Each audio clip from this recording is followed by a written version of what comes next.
Listen, all in all, let me give you a couple of things. Mike Remmers didn't finish. He hurt his back and came out, and then Charvarius Ward was cleared for his head. He was checked for that, and he was okay. Other than that, I'm glad to get the win and get out of here. Good football team. Brian's done a nice job with it, and players played hard and so on. Special teams, I thought did a nice job today.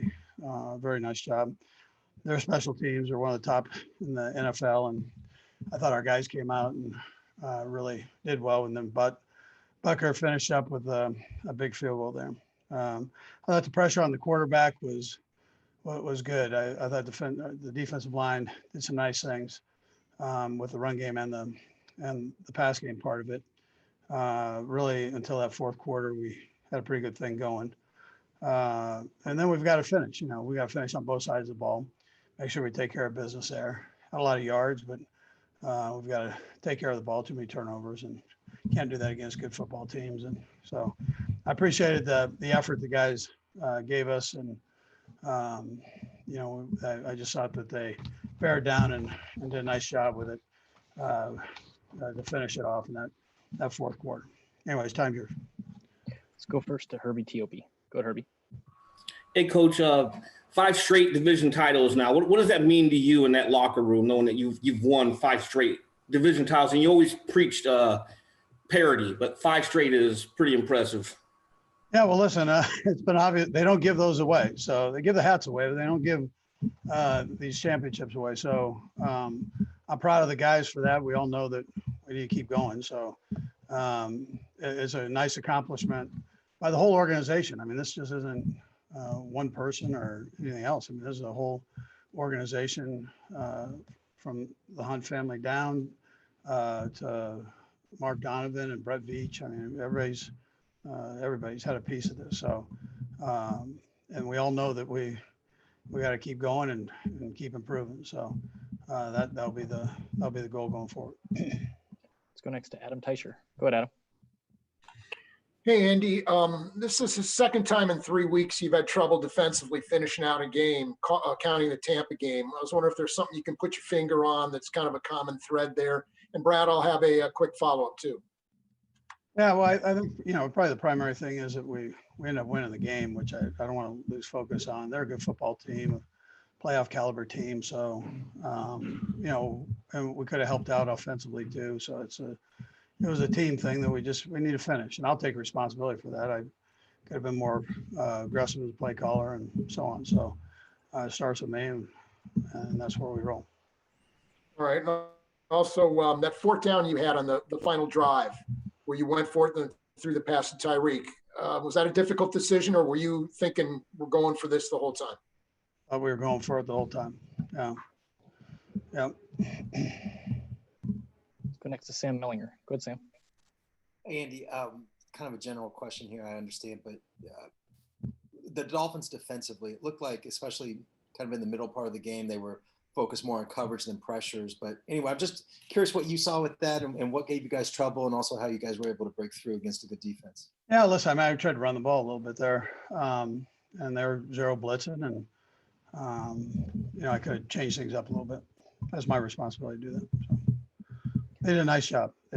They just kind of went all in on it and came after us. And normal situations, you call some other things, but I should probably have done that. Let's go next to Aaron Ladd. Go ahead, Aaron. Coach, can you just put into context the year that Travis is having this year, 136 yards today? I feel like he's been Mr. Reliable when you all need him the most. Yeah, he did nice. He's done a nice job. Like any game, there are things that he can do better, but I mean, let's not slight him. He's done great, and and he's loving every minute of it. He and the quarterback have a good relationship, so they're working it together. They have a lot of trust in each other. Let's go next to Pete Sweeney. Go ahead, Pete. Hey, Coach, congrats on the win and game plan. I wanted to ask you about Xavier Howard, 25 for them. How important, and I know he got you for one, but how important was it to find creative ways to maybe free up Tyreek Hill as far as you guys having success in that middle portion of the game? No, he's one of the best corners in the National Football League. And that catch he made was phenomenal. We've seen him do it before. If you underthrow it an inch, it's just he can go up and do what he did. And he's playing as well as any corner in the National Football League right now. So, we had a couple and he got that one. So that was I like to have that one back. Got time for a few more guys. We're going to start with Todd Lebo. Go ahead, Todd. Hey, Coach. Patrick doesn't have days where he throws multiple interceptions very often. When you had him over there on the sideline, what's his, attitude like when he comes over? I imagine he's pretty even keeled, but do those things affect him during the game? No, I don't want him to affect him. I want him to keep firing. So just learn from it and let's go. If it was that, or was it a receiver, or was it the O-line, whatever it was, let's just learn, all of us. Let's learn from it and let's not let it happen again. Let's go next to Sam McDowell. Go ahead, Sam. Andy, kind of similar to what Pete asked earlier, but it seemed like they had some heavy concentration on Tyreek Hill. And I know you guys have seen that plenty this season and past seasons. What's sort of the balance, though, in wanting to get maybe one of your best weapons involved versus just kind of spreading out to what else is available?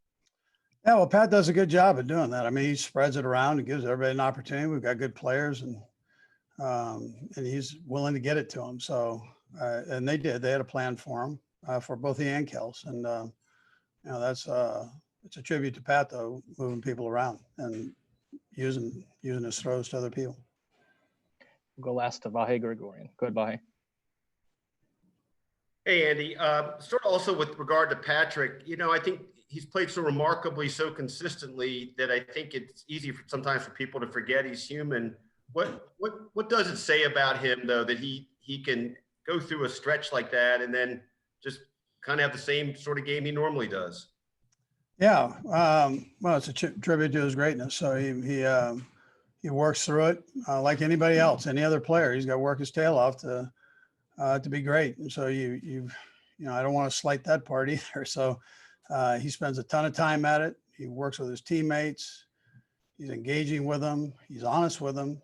He's honest about himself. He's honest about the guys that he's working with, and he brings it all together. So it's tribute to the kid. First of all, I want to congratulate the team today on beating a very good Dolphins team. But I also want to congratulate them on winning the division. It's a great accomplishment, 5th time in a row. One of our goals going back a decade or so was to build a team that could consistently compete for championships. And Andy and his staff have done a great job. Really like the guys' mentality, their resilience, their ability to win close games. Obviously, there's a lot still in front of us, but today was a big step. We'll start first with Pete Sweeney. Go ahead, Pete. Hey, Clark, thanks for taking some time. Going back to the decision to bring Andy here and what he's meant to the franchise in that scope and what he's accomplished. I know it's been a lot, but what do you think it would mean for the franchise? And again, I know there's a lot to it to repeat as Super Bowl champions. Well, that's our goal every year. And, obviously we got over the hump last year and we feel like we have a team that's capable of doing that. That's been the focus of the season. But you can't look too far ahead. You've really got to focus on the games at hand. We have some really important games to finish the season. Obviously, the seeding will be important for what happens in the playoffs. And I think that's really where the focus is. But so glad that Andy has the team in the position they're in. 12-1, I think that's the first time in the history of the franchise that we've gotten to that mark. So congratulations again to the job Andy and his staff are doing. Let's go next to Matt McMullen. Go ahead, Matt. Hi, Clark. So you mentioned consistency. This is a similar question to what Pete asked, but how special is it that after winning the Super Bowl last year, they come back this season and they're not complacent? They go and win 12 out of their first 13 games and have a really good shot at winning another one here. Yeah. Well, I think that's one of the biggest challenge that any champion has is complacency. It's easy to look back at what you accomplished last year and not focus on the task at hand. Andy and the team leaders have really done a good job of keeping the team dialed in. To get 12 victories, to this point, it's a tremendous achievement. It's been a year plus since the team's lost a game. Again, a credit to the guys and their focus. And the key now is to stay focused here over the balance of the season. Let's go next to Adam Teicher. Go ahead, Adam. Hi, Clark, and congratulations on another division title. I know there were days early in your time as the principal owner where you would have settled for one straight division title. Is this more than you realistically hoped for when you hired Andy? I know this was always the goal, but was this more than you really had a right to expect when you made the move with Andy and turned the franchise over like that? Yeah, well, those things are hard to quantify. If you looked at Andy's success in Philadelphia, certainly in the back of my mind, I hope that we could replicate that. I think he's really achieved that and maybe taken it to another level.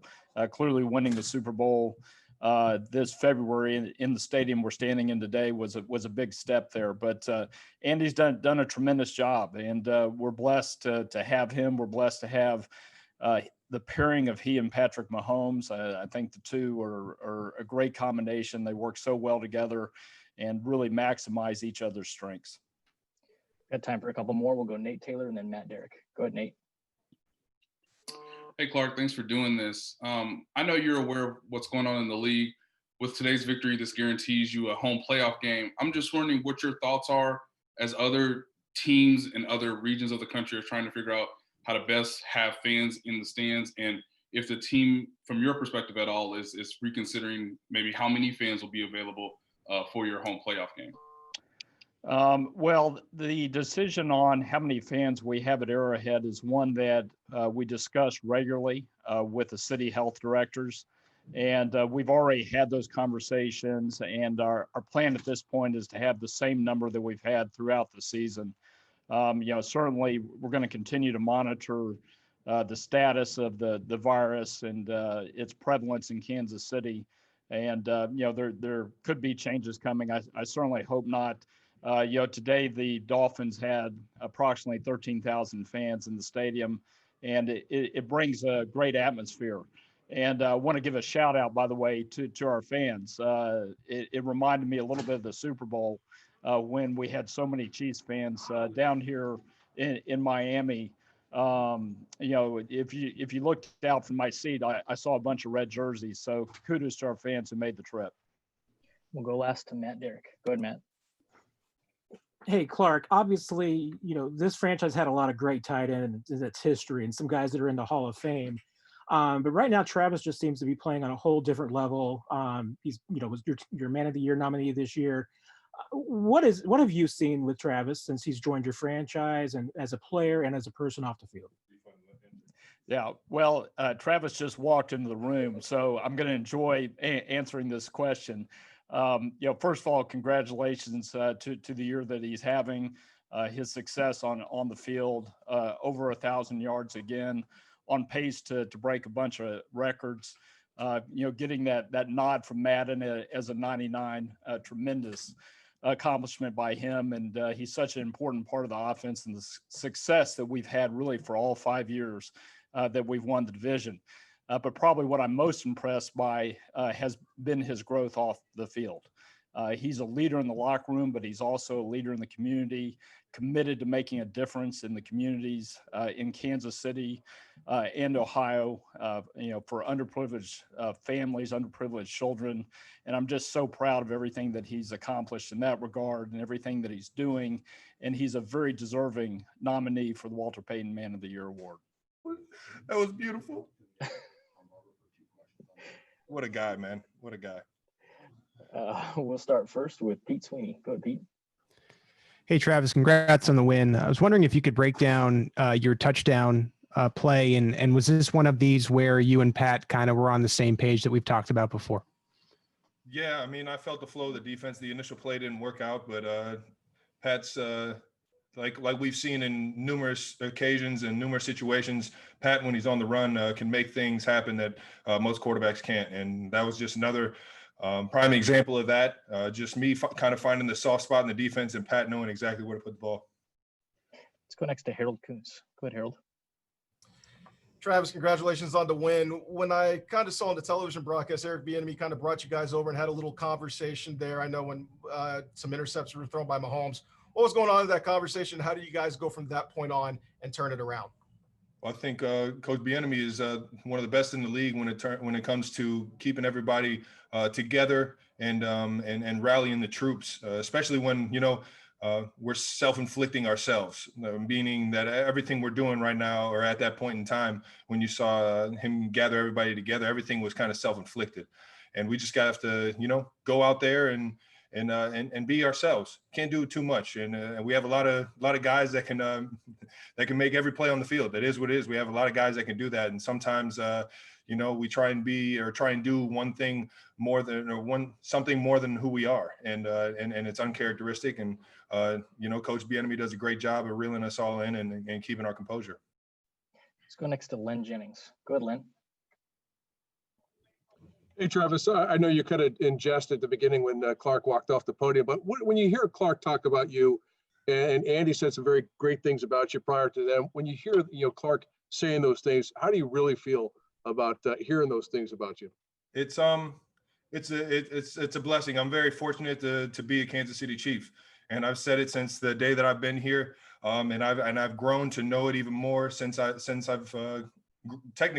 grown up in Kansas City over the past 8 years. I came in as a 23-year-old. I'm 31 right now. I think I'm 31. Yeah, I'm 31 right now. And I plan on playing here for the rest of my career, man. The people in this organization, they make you want to come to work every single day. It's fun, man. I enjoy coming to work, seeing Clark Hunt, seeing Mark Donovan, seeing Coach Reid's car never leave the parking lot because he cares about us so dang on much. And you know what, that type of situation gets you fired up, and trying to take advantage of the opportunity that I have here in Kansas City every single day, both on and off the field. That's my goal. Let's go next to Sam Mellinger. Go ahead, Sam. Travis, I don't know what your guys' record is the last year and a half or whatever when you're down 10, but I know it's really good. I'm just wondering, can you compare sort of what it feels like, the conversations on the sideline now, as opposed to, maybe a season or two ago? I'm just curious if there's a different kind of confidence since you guys have been through it so much. There's definitely a certain level of confidence that we know what we're capable of, but I can't really say that hasn't, that's honestly, that's been there for a while now, for at least definitely for the past 3 years.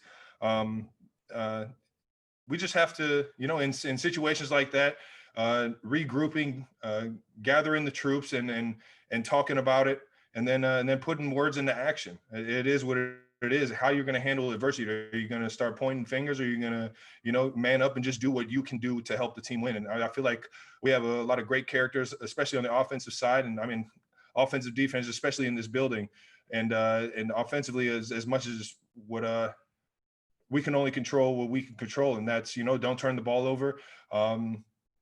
Penalties, keep the penalties out of our guys, and keep the ball moving forward. And sure enough, we got all the playmakers in the world to put the ball in the end zone.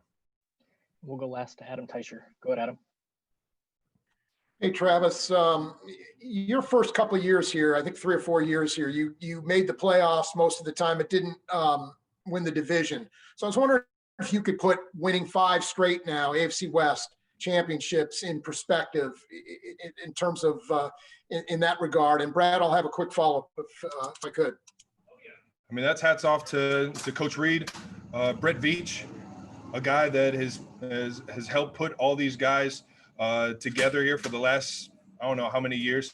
But we got a great group of guys, a great core group of guys that, our leadership is through the roof.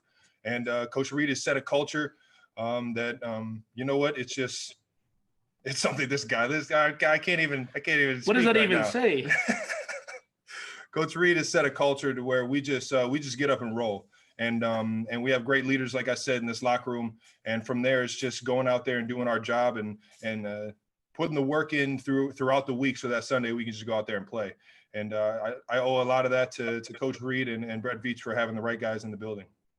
All right. And also a rough start for Pat in today's game, obviously, although he did rebound nicely. But what was he like, at the end of the first quarter or whatever? What was his demeanor?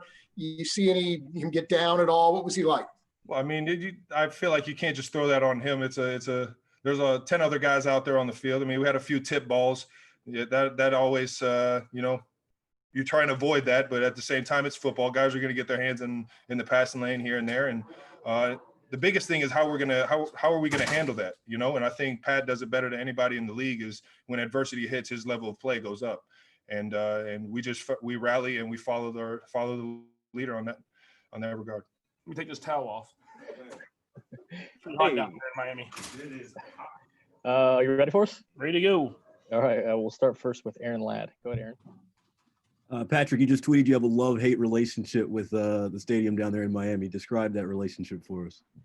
Yeah, I mean, obviously, the love part. I mean, we've won the Super Bowl here, and we've just clinched the AFC West, and so it seems like every time we leave the stadium, we have a hat of some type of thing we've accomplished.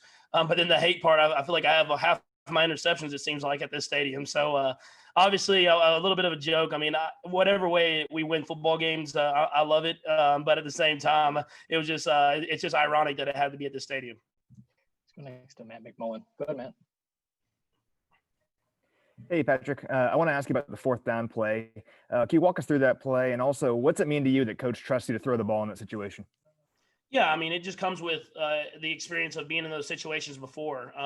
He knows I'm going to make the right decision. If it's there, I'm going to take it. If not, I'm going to try to find a way to make it with my legs or give someone else a chance. And so we go through that stuff every single game, preparing for those situations. And I think that's why we execute at a high level when we get put in those situations. And that was the play that we had kind of went over in the meeting the night before, that we would like to go in that situation, and it worked out well. Let's go next to Nate Taylor. Go ahead, Nate. Hey, Patrick, I'm sure you're aware of the statistics, but 4-to-1 turnover ratio today, just what does it say about the pedigree and some of the composure about you guys winning today, even though you had 4 turnovers? It says a lot about this football team in general. It says it talks about how it's not just an offense, it's not just a defense, it's not just special teams. We're a complete football team that just finds ways to win in every single way. And you saw in that first half, I mean, it's 80-something degrees outside, and I'm putting the defense back on the field over and over again, and they're finding ways to get stops and keeping us in that ball game so the offense can get going. And so it just shows that we have a veteran group of guys that really understand that we just have to make sure that we keep each other accountable and keep playing for the guy next to you, and we can find ways to win football games. Let's go next to Vahe. Go ahead, Vahe. Hey, Patrick. Of course, you have times where you throw an interception or something goes wrong, but you've really rarely had like a series of things happen, kind of like it did in that first quarter. And I just wonder how you get angry. Do you get determined? What is it that kicks in? Because obviously you had something to shrug off there. Yeah, I mean, I think obviously you get angry. You don't want to turn the ball over and put your defense in that situation. At the same time, I have the ultimate confidence in the guys around me that we're going to keep battling and find ways to win football games. And kind of like I said, our defense kept us in the game. They kept getting stopped whenever they were just on the field. It seemed like the entire first quarter. And then all of a sudden we were leading at halftime. And I feel like this team plays better when their back's up against the wall. And that's a good thing to have about a football team. Let's go next to Therese Paylor. Go ahead, Therese. Hey, Patrick, congrats on the win, man. Quick question for you. I know when you come off the field, you're focusing on getting your offense together, going over strategy with the coaches and your teammates. But I'm curious if you were able to watch any of Tua at all. What are your impressions of him so far in his career? And also kind of the competitiveness of the Dolphins as they kept fighting and staying in this game. Yeah, I mean, they're a well-coached football team. They have a lot of guys that love to compete, and they're going to fight until the very end. And you've seen that on film week after week. And so it's a good football team that'll probably be in the playoffs, and a team that will be a hard team to take out in the playoffs. And so for us, we should continue to get better and better. And then as far as with Tua, I think he's that I kind of talked about earlier this week, but that veteran mindset, you can see that when they were down in that game, he didn't try to force it. He just took what was there and moved the ball down the field and found a way to get the game close. And so he's going to continue to learn more and more, continue to get better and better. And it's a bright future for the Miami Dolphins. Just hopefully not too bright. We got time for a couple more guys. We'll go with Sam and then Adam. Go ahead, Sam. Hey, Patrick, it really seemed like the Dolphins had a concentration on Tyreek Hill today. And I know you've seen a lot of teams that have done that, but what were you seeing from their defense? And does it give you an extra sense of satisfaction when you still are able to beat a double team like you were on that 44-yard touchdown? Yeah, I mean, you said it. I mean, there was a lot of double teams, a lot of safety over the top of them. And then they have a great corner in Xavier Howard on him as well. And so I'm still going to trust him to make plays. I'm going to throw it whenever he gets the opportunity. And I mean, I think it's more about him knowing that he's getting kind of taken out of the offense, of still just maintaining and continue to work. And then all of a sudden he has a jet sweep for a touchdown and a big play for a touchdown. And it's him being a veteran and knowing that we're going to get him the ball in some way if he continues to work. And he did a good job of that today. Going to go last to Adam Teicher. Go ahead, Adam. Hey, Patrick, you don't know anything but AFC West championships since you've been with the Chiefs, but it hasn't always been that way in their history. You take a minute, understanding you have bigger goals. You take a minute to appreciate this championship and what you guys have accomplished the last couple of years? 100%. I mean, I've been lucky enough to be brought into an organization that's been able to win the AFC West every year I've been here, but I still appreciate it every single time. I mean, these things don't come easy. You have to battle every single offseason. You have to battle every training camp. During the season, you go through adversity. So you have to really appreciate winning the AFC West. We'll enjoy it probably for the flight over back to Kansas City, and then we get to play the New Orleans Saints next week, who's a great football team. And so we'll have to move on fast and continue to go out there and just compete and find ways to get better going into the playoffs. Yo, what's up? You ready for us? Yes, sir. All right, we'll start with Aaron Ladd. Go ahead, Aaron. Hey, Tyrann, you said before the season that you dropped way too many interceptions last year. I guess you're catching them this year, huh? Oh, yeah, just trying to catch the ones that's, catchable. Yeah, just trying to look at it, man. Let's go next to Blair Kirkhoff. Go ahead, Blair. Hey, Tyrann, the defense has had its moments during the year, but you guys came up with 4 sacks, your pick, the safety today. Does the defense feed off of big moments? I think in the end, it's all about the end result, whether or not we won the game or lost the game and, how we played, in regards to that. I felt like, defensively, we kind of let the team down in a way, giving up, obviously 17 points, I believe, in the fourth quarter. Obviously that's a well-coached football team, young quarterback, with a bright future. But I think anytime, we have the opportunity to kind of, close the coffin on teams, we gotta do that. We're getting into January, football, and a lot of these games are going to come down to whether or not we could finish the game defensively. So I think that's really, my focus. So I think we'll be a motivated group, this week. Let's go next to Hannah Bassam. Go ahead, Hannah.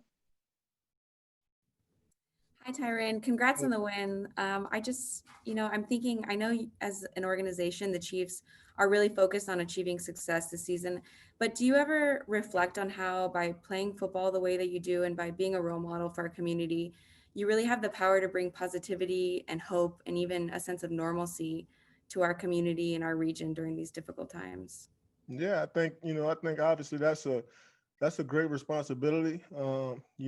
One that I don't take, lightly. I know my teammates feel the same way. And, I think, being a part of this team, we're all about community. We're all about the people around us. We're all about family. And that's what we're going to kind of continue to push. And so I know my teammates feel the same way. Let's go next to Herbie Teope. Go ahead, Herbie. Hey, Tyrann, 5 straight division titles. You've been a member of at least the last 2. What does it mean to you and also to your teammates knowing that you've accomplished this?